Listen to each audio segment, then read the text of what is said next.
Greetings, Internet. I am Jacob, and I'm joined by Marcy Edwards, who's an engineer here at the Institute, and she spends a great deal of time evaluating this device here, a head restraint. Now, Marcy, a lot of folks will call this a head rest, but that's not really its intended purpose. Could you help explain what it's really meant for?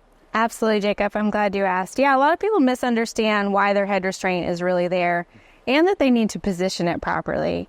The reason your head restraint is really there is to support your head and keep your head and your torso aligned.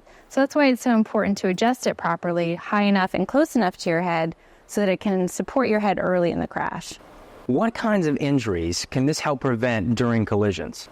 So if you can imagine being in a rear impact crash and not having a head restraint, so your vehicle starts to move forward, then your seat moves forward, which pushes your torso forward. But if there's nothing supporting your head, then your neck is the only thing pulling your head forward, and that puts a lot of stress on your joints and your muscles.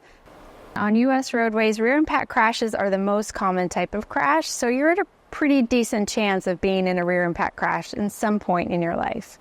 So automakers really try to make safe designs that are also comfortable, but people are very different, so it's really hard to make a one seat and restraint that fits everybody. So before you purchase a vehicle, sit in it for a while and make sure when your head restraint is adjusted properly that it's comfortable. Wow. Great advice as always, Marcy. Thanks so much for breaking the head restraint down for us. You're welcome. We appreciate it. And thank you all for learning a bit more about highway safety today. If you have more questions for our experts, leave them in the comments. And don't forget to like, follow, and subscribe to all of our social channels so that when we answer those questions, you're the first to know.